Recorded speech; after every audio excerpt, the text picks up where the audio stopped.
मैंने क्या देखा कल रात, मैं वो उसके बारे में डिस्कस करना चाहता हूँ। वैसे हम भगत सिंह की बहुत सारी भगत सिंह जी हमारे जो शहीद-ए-आज़म भगत सिंह हैं, ऐसे जो अनसंग हीरो हैं। उन पे मूवीज़ बनती रहती हैं, उनको देख के बड़ा जोश आता है। लेकिन अभी एक मूवी रिलीज़ हुई। हाँ, अनफॉर्च्यूनेटली मूवीज़ देखने के बाद ही हम लोग जागते हैं, मेरे साथ भी ये समस्या है, लेकिन मैं फाइनली जाग कर आज एक स्टेप उठा रहा हूँ। It's not about that movie, लेकिन वो मूवी जिन पे बनी, उनकी लाइफ़ को जानने को मौका मिला और उनको जानने के बाद मुझे समझ में आया कि यार रियल हीरोज़ तो वही हैं। यार आप सोचिए, मुझे एक बात समझ नहीं आती, जिनको हम लोग हीरोज़ बोलते हैं, जिनको हम लोग फ़ॉलो करते हैं, है ना? ये जो movie heroes, movie stars, Bollywood, Hollywood, मुझे नहीं लगता कि वो रियल हीरोज़ हैं। आप एक बार उनकी उनकी ज़िंदगी के बारे में जानिए। मैं बात कर रहा हूँ कैप्टन विक्रम बत्रा की। 1999 में जो कारगिल का वॉर हुआ था, उसमें उन्होंने उनकी शहादत हुई थी और उन्होंने जो पराक्रम दिखाया था, जिसकी वजह से हमने हमारी ज़मीन जिस पे कब्ज़ा हो गया था, उसको हमने छुड़वाया था।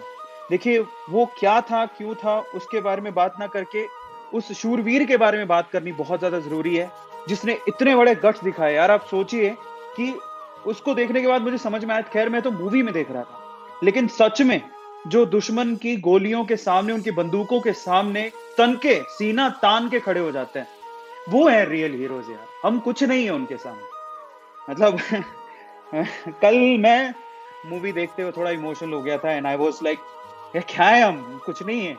हम एक अदने से टीचर हैं, यूट्यूबर हैं। देश के लिए जो कर जाए, जो देश के लिए मर मिट जाए, अपनी जान गँवा दे, उससे बड़ा रियल हीरो कौन है? कोई हो ही नहीं सकता। यू नो और मुझे फ़ील आया कि हम लोग इतनी खुली हवा में साँस ले पा रहे हैं, तो उन लोगों की वजह से ले पा रहे हैं। अगर वो लोग नहीं होते, ठीक है? जिन्होंने हमारी आज़ादी के समय या फिर ऐसे वो टाइम पे जिन्होंने अपनी जान की परवाह तक नहीं करी और अपनी जान गँवा दी। सोचा भी नहीं कि मैं क्या कर रहा हूँ, है ना? फैमिली, परिवार अ, घर पे सदस्य हैं, सबको भूल के उसने अपने देश को, भारत माता को अपनी माँ माना और उसके लिए अपनी जान दे दी। हँसते-हँसते शहीद हो गए।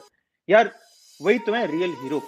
मुझे ऐसा लगता है कभी-कभार कि हमारे देश में अगर वाक़ई में सॉरी मैं थोड़ा इमोशनल हो रहा हूँ। अगर हमारे देश में वाक़ई में रिज़र्वेशन होना चाहिए ना, तो वो कास्ट सिस्टम से ना होके जिन्होंने देश के लिए जान दे दी ना, उनके लिए होना चाहिए। जिन्होंने अपने मतलब बिना सोचे-समझे जिन्होंने देश के लिए अपनी जान दे दी, वो सबसे प्रायर होने चाहिए, उनकी फैमिली सबसे प्रायर होनी चाहिए। उनको जितनी सुविधाएँ हम लोग दें, उतना कम है, मुझे ऐसा लगता है।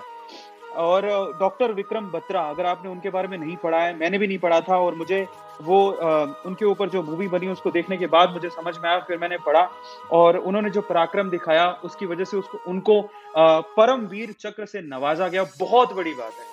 देखो आज आप लोग याद रखिएगा ये कर्ज है हमें हर एक सैनिक का जो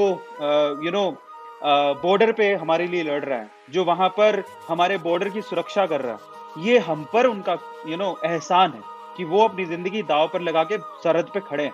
अगर वो लोग नहीं होते, तो शायद हम लोग यहाँ पर होते ही नहीं। सच में, आप बिलीव करिए कि स्वतंत्रता में जीना बहुत-बहुत गुलामी में जीना इट्स लाइक नहीं जी सकते हम लोग सोचिए। आज हम लोग हिंदुस्तान में हैं, अपने हिंदुस्तान में जो कि इंडिपेंडेंट इंडिपेंडेंट है। खुली हवा में हम लोग साँस ले पा रहे हैं। अगर अगर हम लोग खुली हवा में साँस नहीं ले पाते, आप उन देशों को देखिए जहाँ पर जो अभी भी गुलामी की जंजीरें जहाँ पर हैं, यू नो आप जी नहीं सकते। सो ये बहुत बड़ी बात है, आज हमारे देश में लोकतंत्र है और हम लोग एक खुली हवा में साँस ले पा रहे हैं, ये हमारे लिए बहुत बड़ी बात है और उसके पीछे के सबसे बड़ा जो कारण है ना, वो लोग हैं जो देश के लिए बिना सोचे-समझे अपनी जान दे देते हैं। सरहदों पर खड़े हैं, दुश्मन की बंदूकों के सामने सीना तान के खड़े हो जाते हैं। बहुत बड़ी बात है और इनके लिए अपन जितना कर सके ना, उतना कम है। तो